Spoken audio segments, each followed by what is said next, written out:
I start my day with like hot water. So drinking lots of water in the morning, I think that works. And then washing your face, obviously. And I think sunscreen is super important. Moisturizer and eye cream. And I sprinkle rose water on my face as well, like 3 times a day. Ananya Pandey বলছে যে তার daily skin care রুটিনে 2 থেকে 3 বার রোজ mist use করে বা rose water spray করে। সত্যি কি রোজ ওয়াটার আমাদের স্কিনে কাজ করে? যদি শুধু রোজ ওয়াটার আমরা ইউজ করি সায়েন্টিফিক্যালি কিন্তু সেটা স্কিনকে একটু কুল কাম করা ছাড়া এবং স্কিনের পোরস সামান্য মিনিমাইজ করা ছাড়া আর কোনো কাজ করে না।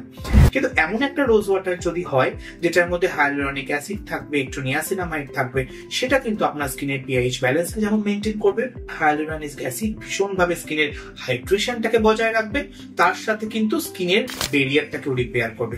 ঠিক যেমন স্কিন ডায়নামিক্স এর রোজ মিস্ট, এই রোজ মিস্ট আপনারা দিনে 2 থেকে 3 বার যদি ব্যবহার করেন তাহলে আপনার স্কিনটা কিন্তু অনেক বেশি ময়েশ্চারাইজ থাকবে। ঠিক ময়েশ্চারে যে এফেক্টটা পান অনেকটা তার কাছাকাছি এফেক্টটা পাবেন। তার সাথে কিন্তু মেকআপের আগে এটা ইউজ করলে মেকআপ খুব ফ্ললেস স্কিনের মধ্যে বসে যাবে, আর এটা দিয়ে আপনারা মেকআপ রিমুভও করতে পারেন, আর স্কিন খুব ভালো টোন আপ হবে এটাতে।